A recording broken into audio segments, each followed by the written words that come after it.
just like that. Hey, everybody, we're back for another train wreck episode with no strong topics to discuss, but we're going to do it anyway. First off, I want to thank some of our sponsors, Eggleston Munitions, Applied Arsenal Finishes and Gunworks. I'm probably forgetting. Oh, yeah, Spin to Precision.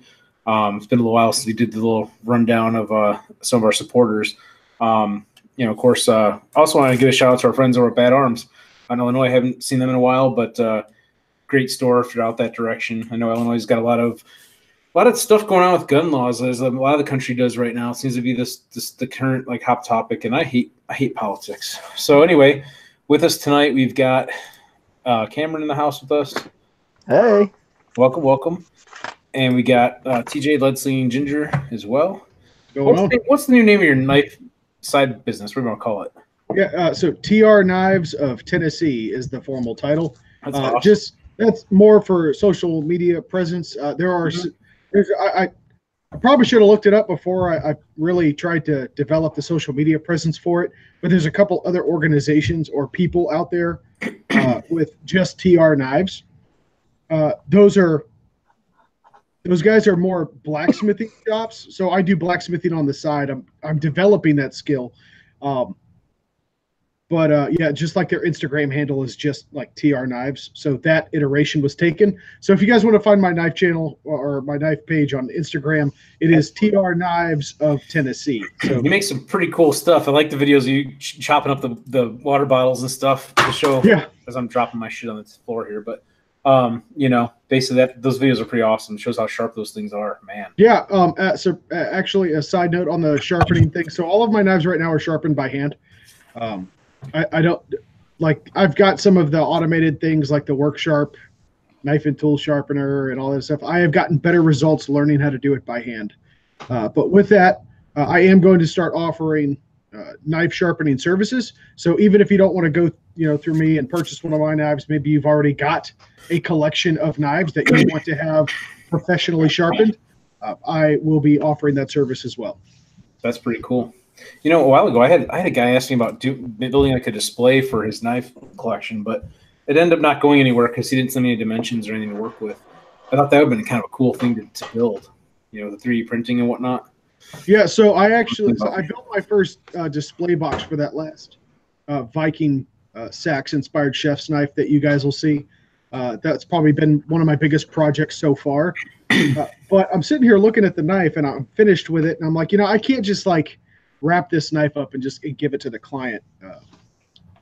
I wanted something to display it, right. Awesome. So I got some reclaimed I've got a couple old pallets, and I was like, what would really add to this is a distressed, simple flip top box that looks like if you were rummaging around in a Viking battleship or an old Viking ship, and you found a box, it wouldn't be very ornate or it'd be rustic or something. Yeah, it would be rustic. It would be old looking and tarnished and worn. And I grabbed that. I just slapped it together really quick, put some synthetic straw down on the bed of it, and it turned out great. So that's badass. I like it. The way it sounds. Yeah. I was really happy with that knife. I worked on that thing for about a month. I worked on that project off and on. Yeah. Now, luckily, I had the client that hired me to do that for him. So real quick, shout out to Revolution Inc., my tattoo artist. He's actually the guy that commissioned me to do that knife for him. So he is probably one of the best clients that I probably could have asked for, because he understood that handmade items take time. If you want them to be good and you want them to be of good quality, you can't just crap that stuff out overnight. No joke. So he told me straight from the beginning. He goes, I want the Viking runes, and I want a wood grain handle. And of course, I want a chef's knife. But other than that, you have free reign to do whatever you want and take your time. I find that's when you get the best work out of someone, is when you give them what's the term for it? It's like artistic freedom, I guess, or something like that. There's some word for it. I'm probably artistic liberty. Artistic liberty, yeah, that's probably it. Well, and that's how I treat him. Whenever I go get work done from him, I tell him, I give him a rough idea of what I want. Yeah. And I say, look, dude, I'm not going to micromanage this. I've seen your work. You do fantastic stuff. Just go with it. And he has never disappointed me. I do that with the Cerakote work with Applied Arsenal Finishes. I tell him, here's what I want to do. Sometimes he goes way left field on what I've asked for, but then when the end result comes out so awesome, it's even better than my idea that I ever had. And I'm so happy with it when I get it, believe it or not. So I trust his judgment on it, and that's why I go with it. I think Kent just joined us. What's up, Kent? Yo. Rocking the Is name. that my girl? Now it's a party. Now it's a party. We see half your my face. Girl. You're hiding your beard. Why? I'm trying. I'm just trying to fix my shit. I'm not in my normal spot. Yeah, I noticed there's no flag in the background. Is this like your cabin in the woods somewhere or what? It is Don't judge him. It is my stabbing cabin. You know it. Well, okay, You know, Captain. I was actually gonna grab like this little American flag that I have, and like I was gonna put it behind me, but I was like, no, I don't want everybody to think I was just copying Rick. So I was like, nah, I'm not gonna do it. Man. So instead, I'm wearing my American flag. I'm wearing my American flag 511 shirt. I was like, close enough. That works. Nice. What is it? Imitation is the greatest form of compliment. Right. Flattery. Hey, I know you mentioned too about the like handmade and like how long handmade items take to make. That's one of the things. Like when I was doing my brass art, making flowers and shit out of shell casings and crosses and everything, the amount of time it takes to make those is crazy. Like, and to get something that comes out nice and good quality and like really, I want to say perfect because it's all handmade. Handmade's never perfect. There's always gonna be imperfections because it's handmade. It's like, to try to get a return on investment if I was going to sell any of that stuff, it's next to impossible. It's more or less for the labor of love of just designing something and making something really unique and cool. Granted, the material cost is not very great when you talk about shell casings and some brass and stuff like that, but the time invested is crazy. Oh yeah, and it's the thing. Like with my knives, so as of right now, the Skinner design that I have that gets water jet cut. That's cool. Again, because it's just so complex, and because they're so popular and they're a purpose-built knife, I don't want to have to mess with.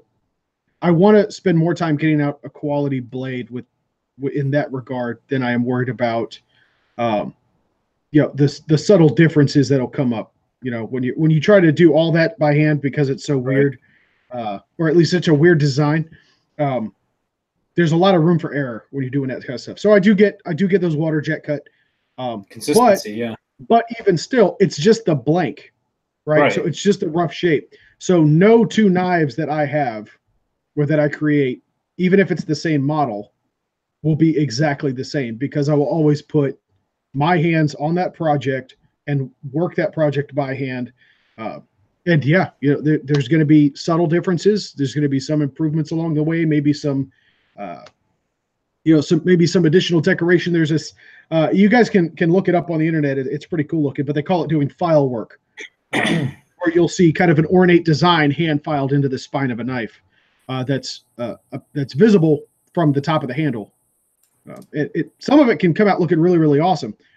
But there's a lot of room for error. I've always wanted to do stuff like that, but it's going to be the same design, but maybe there's going to be those little differences that show that it was still, that time and effort put into it. So that's awesome. So, Cameron actually mentioned earlier you wanted to talk about load development and reloading and stuff. Sure. Yeah, well, it is a gun channel. We might as well talk gun stuff. We should talk something about guns today. I'm glad that I was the one who was like, hey, you want to talk about gun stuff? And you're like, okay. Exactly. I'm like, I had no topics today. I'm just like, we all wanted to do a show. I think we all missed doing a show. So we're like, let's just do one, but we have nothing prepared. But we usually don't have anything prepared anyway, and you have fun, so whatever. I'm having a good time. Let's talk about your loads. Okay. Oh, we can talk about my load. Actually, Kent is a professional on my loads, just so we're all on the same, anyway. His loads are very consistent. Yeah, they're so the most consistent ever. So before I start talking about like load development stuff or whatever, I do want to say that like shout out to a couple peoples or whatever. So Aerodynamics They picked me up for the Bushnell Elite Sniper Challenge that I'm shooting. So they're actually I'm a sponsored shooter for Aerodynamics. They're out of Lawndale, North Carolina. They make precision rifles and such. That's awesome. And Todd Resource Management out of Chesterfield, South Carolina. They have a 525 yard like steel target range. It's a KD range. They do precision rifle matches, precision rifle type matches out there and stuff like that.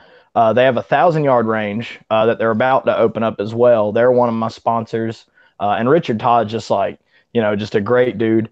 Control Solutions muzzle brakes. I use Control Solutions muzzle brakes on like all my stuff. Palmetto State Armory sends me stuff to T&E on my YouTube channel, HeyC494. And I know we talked about him last time, but I'm just gonna name drop him again. Patrick Kelly. I fucking love that guy. He's just great. Oh, yeah. He's cool. Yeah, that guy's the man. All right, so anyway, load development. So one of the YouTube channels that I watch pretty regularly is Johnny's Reloading Bench, and in one of his series, he was talking about replicating or cloning the Mark 262, which is the military designated round, the 77 grain Sierra Match King that, shoots sub MOA typically, goes about out of an 18-inch barrel, about 2780, something like that roughly, and has a standard deviation usually lower than 15. So if you're going to be reloading for like a 5.56, then I mean, why not, try to go for that as your standard pretty much. So I've got my on my YouTube channel, I've got the video with the Jackhammer 2.0, which is the first precision rifle I'd ever built video. And, it's got, all these things I slapped together to make what I consider to be an awesome precision rifle in 5.56. And whenever I made it, I didn't have the intention that I was going to be shooting it in competition. It was just more for fun, but I'm actually going to be shooting that gun in the Bushnell. And I've been developing a load for it. And in the process, I took some Black Hills Mark 262 ammo and, chronoed the ammo, saw what kind of groups I got out of it, saw what kind of SDs I got out of it and stuff. And my numbers were pretty consistent with Johnny's. Not quite the same because I'm shooting a 20-inch barrel, but similar. And so the 75 grain Hornadies are cheaper than the Sierra Match Kings. But in my experience, they're a little bit harder to develop a load for. So I've been trying to develop a load using that projectile because it has a higher ballistic coefficient. And I decided that this time, whenever I do it, the factor that I'm going to be changing is powder. So like, I think we've all gotten frustrated trying to, develop loads before where we've just gone, fuck, this doesn't work, and it is frustrating. Because you got to match your primer and your powder and your Projo and your fucking brass, like everything has to match up. I've never got that complicated with it yet. Oh well, you will. You will. If I want to do long range, but like most of my reloading has just been for like plinking purposes or like short range type matches and stuff where it's just volume that is required pretty much. Yeah. And so I've been going on the cheap end of my reloading myself. So what you're getting into is way more advanced than where I'm at. Oh, and I'm not even like a top tier reloader by any stretch of the imagination. Like I use like Lee dies, like Lee full length sizing dies. Like they work for me, so that's what I use. Like I don't use the ones that have like micrometers into them and stuff like that. Like I do a lot of measuring as you're supposed to. Like I measure to the ogive of the projectile and stuff like that. I weigh out my projectiles and separate them in that way. I weigh out my brass. I don't do like oh shit, what's it called? It's where you case capacity. I don't check the case capacity on my brass. I just take like head stamped brass and just put that in one pile and stuff like that. But what I wanted to experiment with this most recent time was my powder. Because in some of the videos I had seen, it's kind of difficult to get the velocity that I wanted using the 75 grain Hornady boat tail hollow point. So I've seen where just about everybody uses the 77 grain Sierra Match King and 24 grains of Varget. But whenever I made that load myself using the 75 grain instead of the 77 grain, I was getting 2,600 feet per second. And I was trying to squeeze a little more velocity out of it, because whenever you have more velocity, if you're using the same projectile, you change your danger space. So you can shoot flatter, essentially, is if you can get more velocity out of it. So you don't have to compensate as much for bullet drop at further distances. So it's easier to connect with your target. Pretty much that's what your danger space is, because the bullet is coming down at a downward angle, at your farther distances. Anyway, sorry. So what I did was I used AR comp because it was a really common powder that I saw people using to get more velocity, and I also used ram shot tack, because that was another one that I'd heard a lot of people used and had good results with the heavier projectile 5.56. So with the AR comp, or I'm sorry, with the ram shot tack, I was getting pretty good velocities.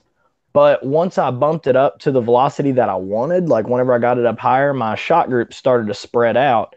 And also, whenever I was testing my loads, it was in North Carolina, and in South Carolina, and the weather's been, all over the place here lately.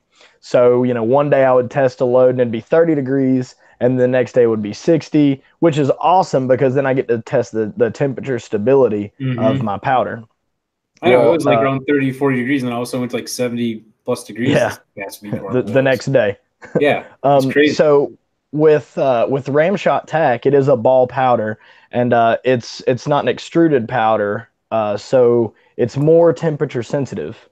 And I found that whenever I was shooting it, I was getting some pretty substantial velocity variations out of it that were causing my standard deviations to be pretty ridiculous. So I was like, all right, not a fan of that, because I am shooting this in a precision rifle match, and that's important.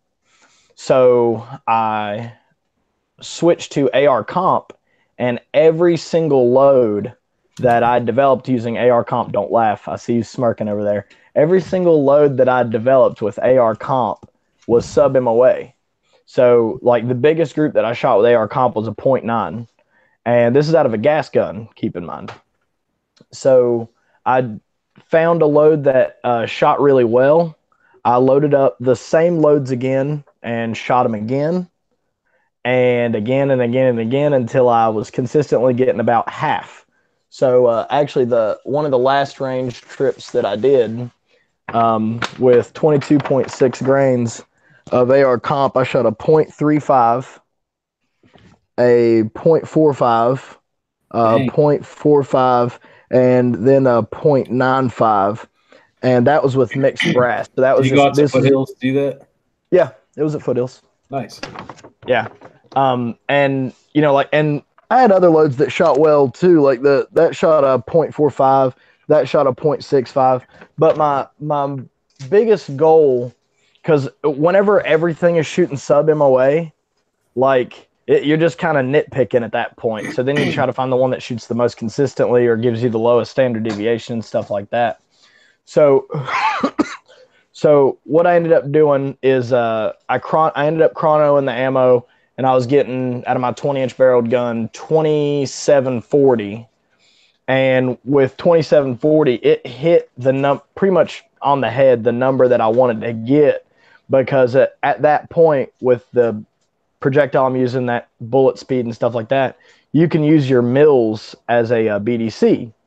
So at about 3.1 mils ish, 1.1 mils for a 300-yard shot, 2 mils for a 400-yard shot, 3 mils for a 500-yard shot, and 4 mils for a 600-yard shot.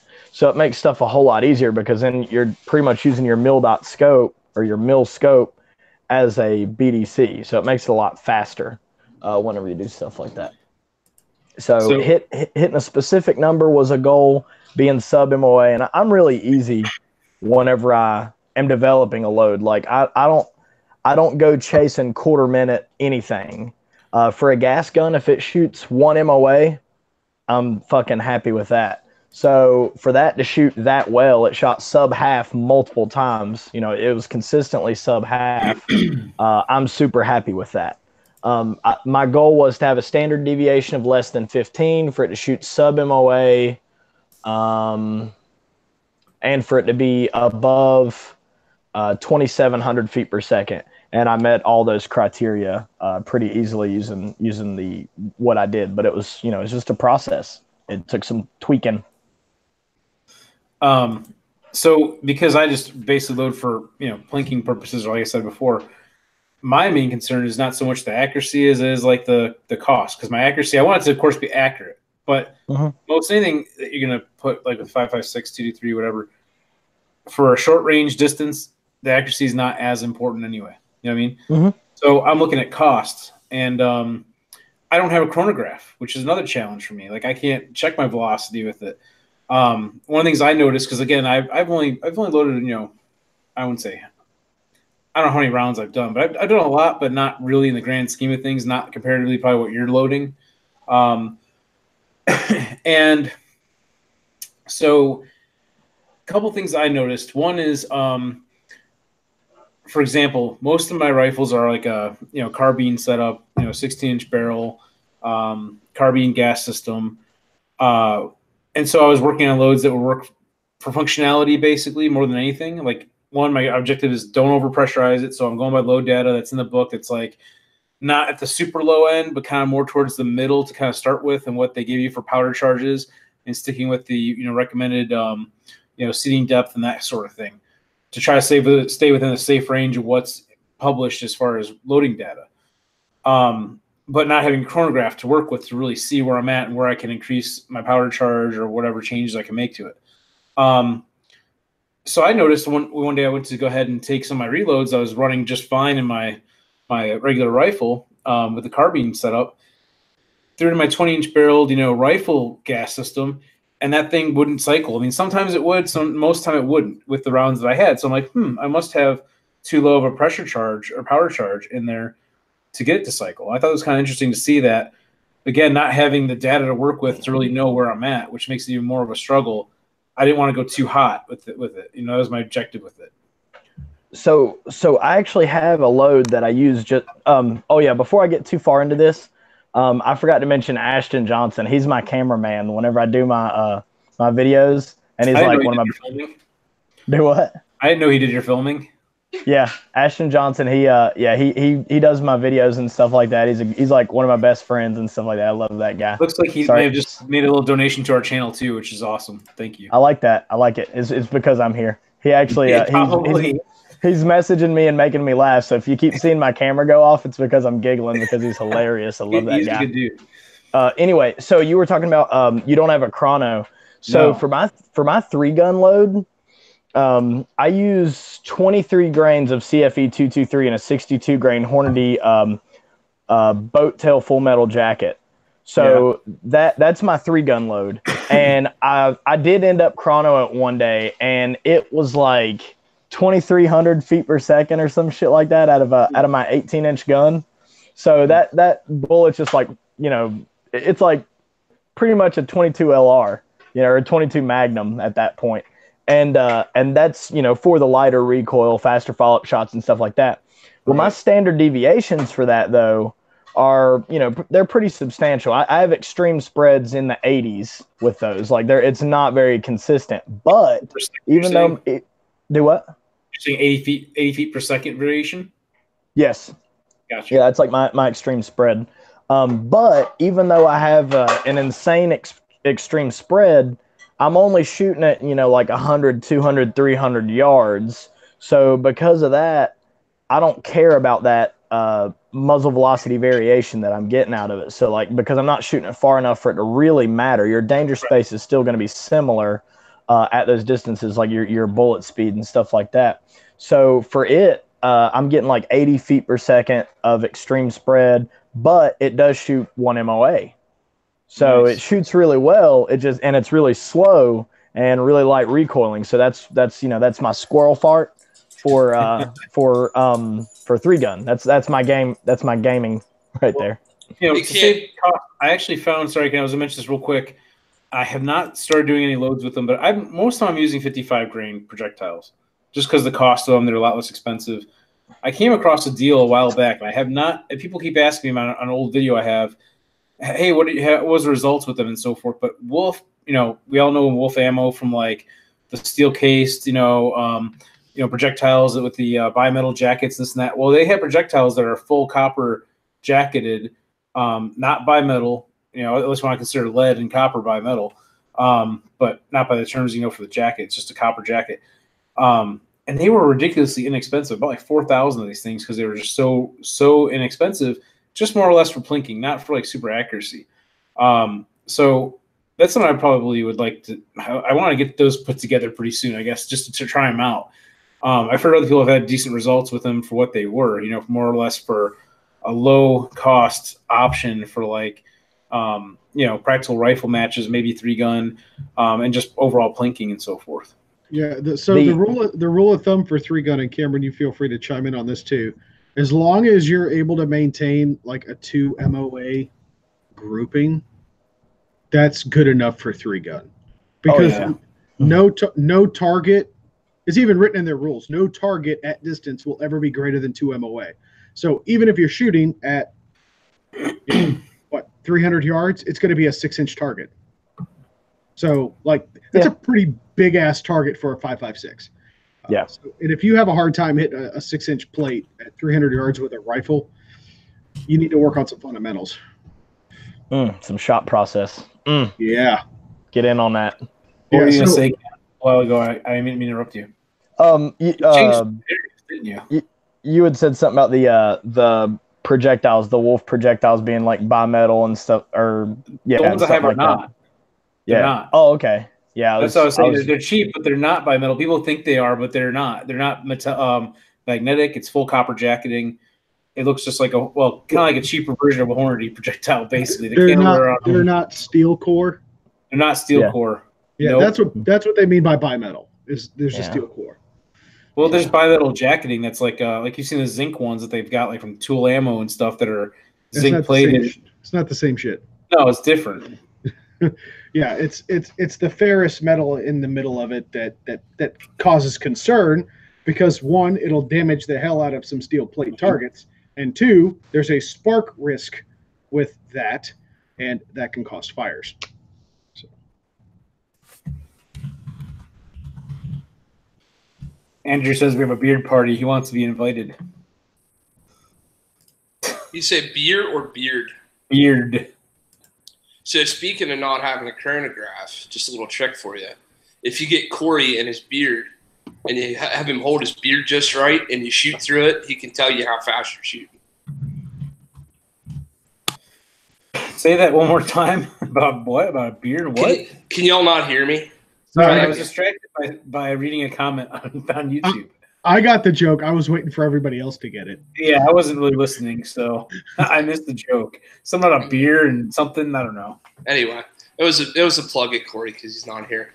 Yeah, what the fuck? Is he getting in bed early tonight? I don't know. He's like, I got school. I'm tired. I don't know. What the fuck was I gonna say? I don't know. That Cam. Every time Cam gets on the camera, I just get all like emotional and I miss him, and I get like. Tomorrow is Valentine's Day, you two. Yeah, that's what I'm just saying. Like, my butterflies get in my stomach a little bit. I get all happy. Romance is blossoming. My pants start getting shorter and shorter. Anywho, so your pants get shorter. You guys don't know the old time. If you have to explain it, no, I just don't even want to know. He's too young for you, bro. Yeah, really. Yeah, ironically, I think I'm probably the youngest one on here. Am I not? No, you're not. I got you. I'm younger than you. I mean, that's what I would say. Yeah, you're younger than me, rather. Sorry. Mm-hmm. I keep forgetting. You just have an old soul, man. I do have an old soul. I'm just all fucked up from all the lead I was just cleaning out of the range for the last hour and a half. Yeah, you probably shouldn't do that. Well, somebody's got to do it. So you're ranging in your backyard or what? No, up at the club. Oh, how far away is that from you? 4 minutes. Man, I wish I was that close. So it's practically your backyard, bro. Yeah, pretty much. I have to drive like 2+ hours to my club. I missed my old club in Illinois because it was 45 minutes from me, and it was like awesome. I really miss it a lot. But yeah. So can I talk about something that's bothering me? Yeah. Can I ask a question before you do that? Sure, go ahead. I keep on hearing people talk about YouTube comments. How do I check the YouTube comments? On your phone? I don't know if you can. You have to be watching it. Well, mother dick. Yeah, if you got it. Yeah, you're missing half the party, bro. Yeah, you're missing Ashton talking about you and stuff. Your cameraman's over there giving you some love. Well, like I'm getting messages on Facebook where people are like, "Oh, don't forget this," and you know, hey, don't smile and all this other shit. But like, and then I hear you guys talking about the YouTube comments, and I'm going, I know I'm new to this, but you know what? We didn't even post it on gunchannels.com tonight because I was in a rush. But Gun Channels, they have people on there too sometimes commenting, and we just leave it. Like, you can't see in the background on my screen right now. If I had a mirror, I'd be like, hey, check this out. But, like, I have the YouTube open on a window. It doesn't work with Google. It doesn't work with Google Chrome. That's the problem. If I use Internet Explorer, I can do the screen share function, but Google Chrome won't do it. It's fucked up on my computer or something. I don't know. Well, Google's own product won't work properly on my computer. We got one of you that don't know. Put it up there. I appreciate it. I just didn't have a chance to mess with it. Fucking shit. Corey is here. Corey's here. We're just making fun of you for not being awake. He's talking shit. We were just talking shit. Yeah. All right. So, well, since I can't see the YouTube comments on this or whatever, then like if somebody says something on there that's like directed towards me, can somebody just be like, "Hey, Cameron, this guy just called you a douchebag"? And I was like, I got you. Ashton said, "Does anybody need Cameron's cell phone number? Let him know." Yeah. Yeah. I don't know if I have. Do I have it? I think you gave it to me on your card.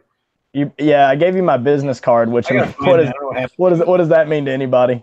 I'll just send you a message on Facebook, whatever. I like it. Okay. Anyway. All right. What are we talking about again? All right. Ken was talking about getting red dust. I'm so primed up, and I want to talk about this, and I can't do it.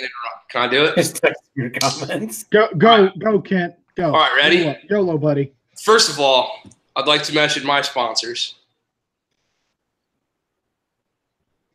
Oh, I don't have any. Okay. That's because you don't shoot competitively. Yeah. Well, I do not. IDPA doesn't count. Oh, okay. When's the last time you pressed the trigger? Anyway. It's been a while. Mossberg. Damn. Yeah. What's that new Mossberg that's supposed to be a fucking Glock 43 wannabe?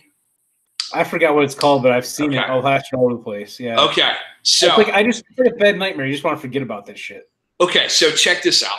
I was at the Great American Outdoor Show in Harrisburg. Where is that at again? Harrisburg. Okay. Walked up to the Mossberg booth, and the dude proceeded to explain to a young lady why this was going to be the world's greatest concealed carry gun because it had a fucking cross-bolt safety on a compact Mossberg handgun. I shit you not. Google this little motherfucker. It's got a cross-bolt safety right back behind the trigger guard and may possibly be the stupidest, most dangerous thing I might have ever seen. Mossberg might have gone full Taurus on this fucking gun. Wow. To be fair, what? It will be the greatest carry gun. Won't be good for shooting. Yeah, okay. But it'll be good for carrying. And I stood there as I listened to this man explain this to this lady, and small parts of my soul were just seeping out through my fucking eyeballs in like fury and anger. And I just thought to myself, I should murder this person, but there's too many cameras, so I didn't murder him. It was pathetic. And I just walked up and put this thing in my hand, and it fucking hurts. It just hurts. My brain hurts. Okay, so, pop quiz. That Mossberg polished turd. Yep. Or a Springfield XD with the grip zone. Oh, God. Polished turd. I'll go polished turd. God. No grip zone for me. There you go. No, well, how else would you know how to hold the gun? Like, it's got to be labeled, right? Did you see that thing? I don't know whose Instagram this was on. At least you can stipple over that shit if you want to. Some dude customed up an XD, and he put like grip zone, bullet zone, sight zone, trigger zone. he just like everything had a zone, and it's just like a million like zones on this gun. That's awesome. Are we reading the comments? You can text him your comments. Yeah, somebody's got a car warranty to sell him.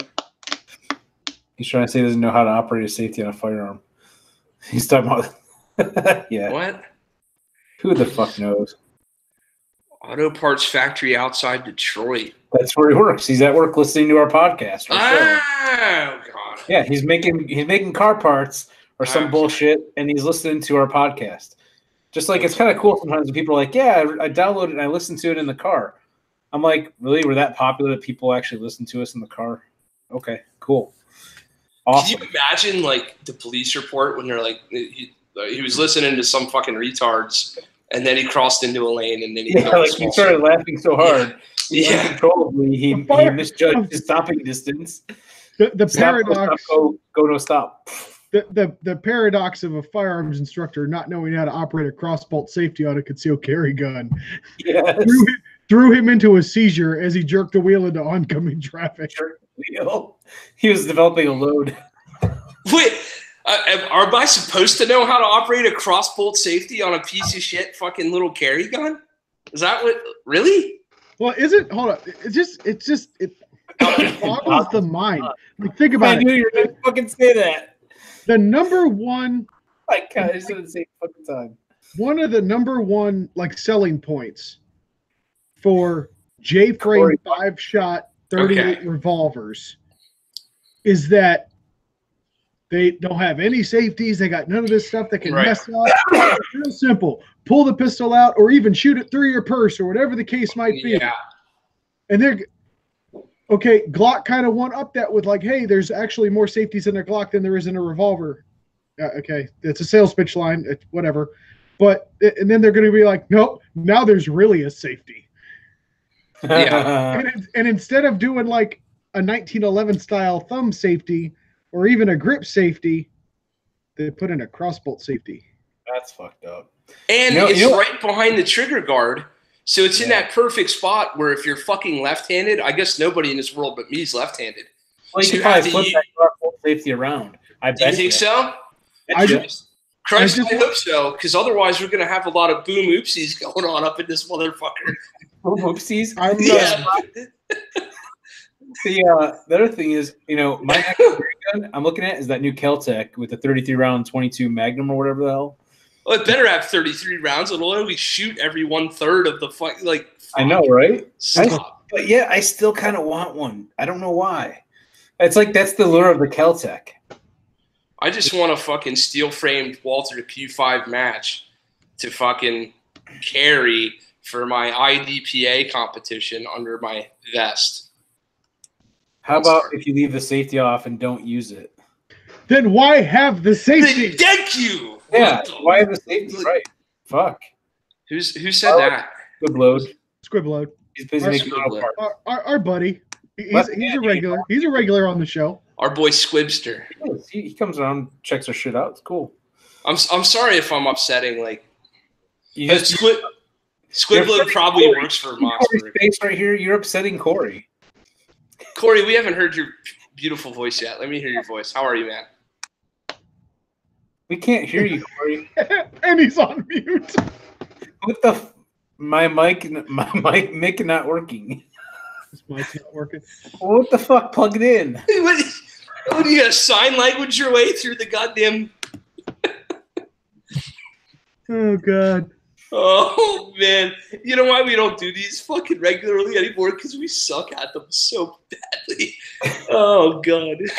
Cameron just took his camera off for a minute. That I was gonna. This is radio go. No, Cameron's over on Ballistic Radio with the professionals having a serious conversation while he's fucking coming back to us. For those not quite. That were only listening to the show and not actually watching it. Corey was making some obscene hand gestures. Yeah. For those that can't see. So I was just I was getting my laptop so that I could open up my laptop and at my laptop so that I could open up YouTube and look at the fucking comments while we're going through this. so that we could be more effective and efficient killing machines here. And then I was like, oh, I should like advertise my YouTube channel here so I could get some plugs and shit.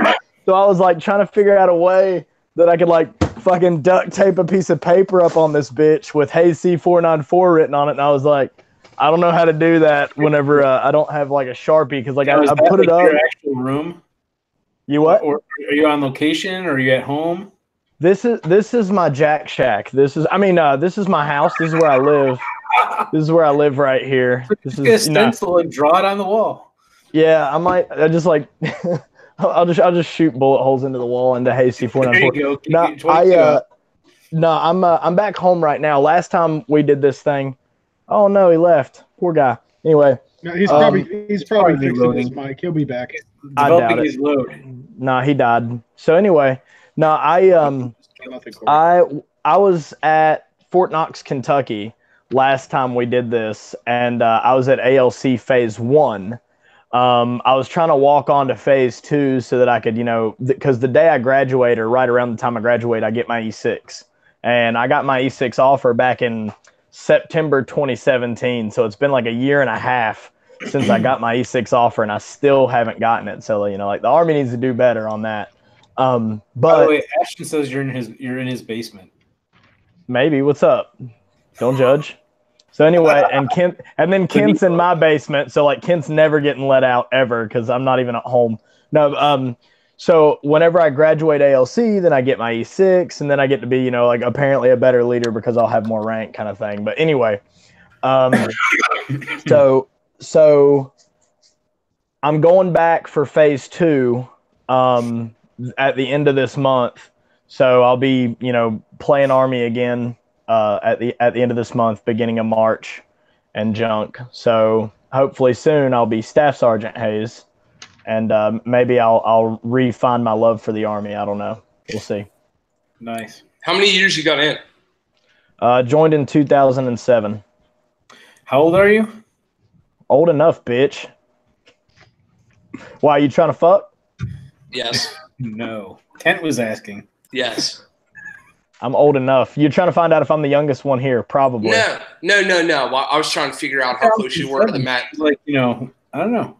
I was trying to figure out how close you were to your 20 when you have the opportunity to retire or not. That's all. Not soon enough. Say if he's been in since 07, he's at that point in his career where he might as well just stay in. Right. Yeah, you say that. So like my position is I've been an instructor for the past like 6 years. So, but I haven't been to the instructor school. So like the Army has a school for everything, and apparently you're not qualified unless you've been to the school, right? So at least with my unit, the 1454th in Concord, North Carolina, they saw the skill, and they made me an instructor. So I started teaching basic soldier skills, the shit that all soldiers should know, how to read a map, how to fill a radio, marksmanship, how to emplace a machine gun, stuff that NCOs are supposed to know on a professional level and be able to teach it. Like that's what I think makes a good NCO is if you're so proficient in the basic soldier skills that you can teach it to your Joes, then that's one of the things that makes you a good NCO. And unfortunately, people don't give a shit about stuff like that anymore. So Cam, as a fellow veteran, I've got to know what are soldiers coming out of basic training at AIT coming to the unit equipped with? So that's what I was about to get to. So over the past, I've been an instructor with the 54th for about 6 years now. And I've done some stuff on a battalion level where like I've bounced around to different units and taught classes at different units within my battalion and my sister companies and stuff like that. And what I've found over the past about